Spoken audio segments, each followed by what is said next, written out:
अखंड ज्योति नवंबर 2022 शीर्षक है पात्रता के अभिवर्धन से भारत का सांस्कृतिक नवनिर्माण संभव। वर्षों पहले जब स्वामी विवेकानंद के भारत लौटने पर उनसे लोगों ने प्रश्न किया कि वे पाश्चात्य देशों की एक लंबी यात्रा पर रहे तो उससे उन देशों के निवासियों को तो लाभ मिला, पर उसका उनको क्या लाभ मिला। तो उस प्रश्न का उत्तर स्वामी विवेकानंद ने ये ही कहकर दिया कि विदेश जाने का जो सबसे बड़ा लाभ मुझको मिला वो यह मिला कि पहले जिन बातों को मैं भावनाओं के आवेश में आकर सत्य मान लिया करता था, अब उनको प्रमाण पूर्वक सत्य मानता हूँ। वे बोले, मैं छोटा था तो सभी कहते थे कि भारत एक पवित्र भूमि है, तो मैं भी उस बात को दोहराया करता था। पर अब मैं इतने वर्षों तक मातृभूमि से दूर रहा हूँ तो इस बात को और ज्यादा गहरे विश्वास के साथ कह सकता हूँ कि यह बात पूरी तरह से सत्य है। इसी देश भारत ने संपूर्ण विश्व को प्रकाशित करने वाली ज्ञान की धारा के बहने का समय आने वाला है।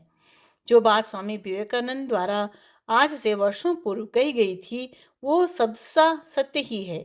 यदि इस देश की धरती से योग की, तप की, ध्यान की, ज्ञान की, दर्शन की और दिव्यता की धाराएं ना बही होती तो संभवतः उस मानवीय मेधा का जन्म ही न हो पाया होता जिसके ऊपर आज मनुष्य इतना गौरवान्वित होता दिखाई पड़ता है। इस संपूर्ण विश्व को संपूर्ण विश्व को संस्कृति व सभ्यता का उपहार यदि किसी एक देश से मिला है तो वो निश्चित रूप से भारत की धरती से मिला है। भारत सच पूछा जाए तो एक देश मात्र का नाम नहीं है बल्कि एक संस्कृति का नाम भी है। एक ऐसी संस्कृति का नाम है जहाँ से मानवीय उत्कृष्टता का उदय हुआ है। इस सोच का उदय हुआ है कि एक अच्छा इंसान बनने के लिए हमें किन गुणों की आवश्यकता होती है। इस सोच का उदय हुआ है कि एक अच्छा इंसान बनने के लिए हमें किन मूल्यों की आवश्यकता होती है।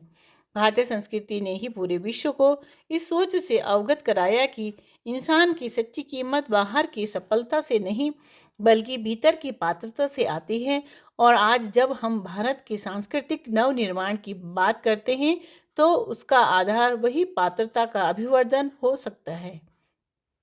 आध्यात्मिक उत्कर्ष के लिए पात्रता ही एकमात्र और सच्ची कसौटी कही जा सकती है।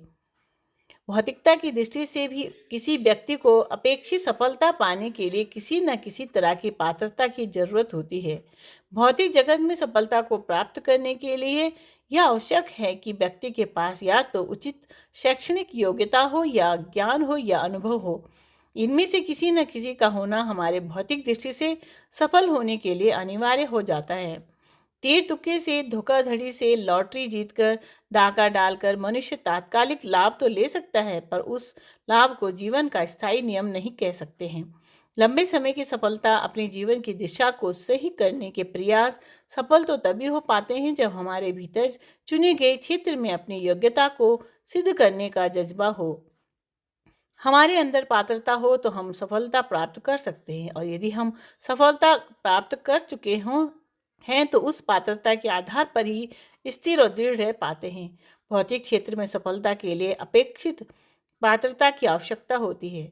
जब भौतिक क्षेत्र में बिना पात्रता के व्यक्ति एक छोटी सी नौकरी नहीं ले पाता तो आध्यात्मिक क्षेत्र की बड़ी बड़ी सफलताएं बिना पात्रता की परीक्षा दिए किस तरह से मिल सकती हैं। भारतीय चिंतन ने इस बात को गहराई के साथ अनुभव किया कि पात्रता का अभिवर्धन ही आध्यात्मिक उन्नति का एकमात्र आधार है। आप इतिहास, पुराण, धर्मशास्त्र सभी पढ़कर देख सकते हैं और इस बात को महसूस कर सकते हैं कि आध्यात्मिक दृष्टि से उन्नत हर व्यक्तित्व को पात्रता की यह परीक्षा देनी ही पड़ी थी।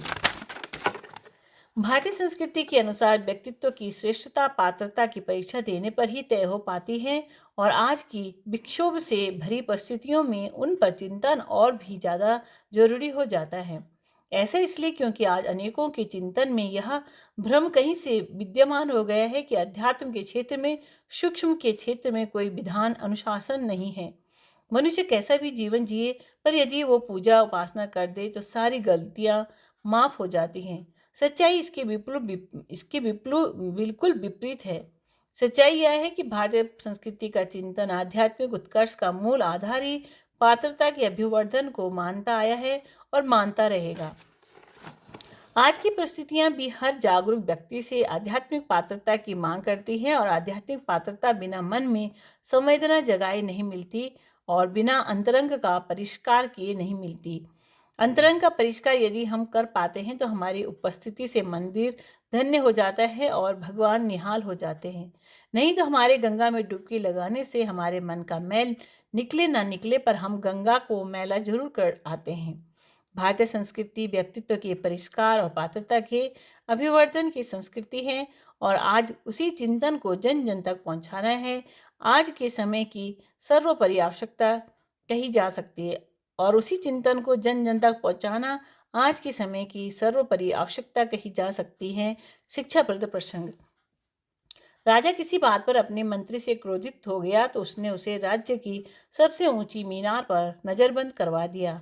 उसकी पत्नी बहुत चिंतित हुई कि अब उसके पति का क्या होगा, पर मंत्री पूर्णतः निश्चिंत था।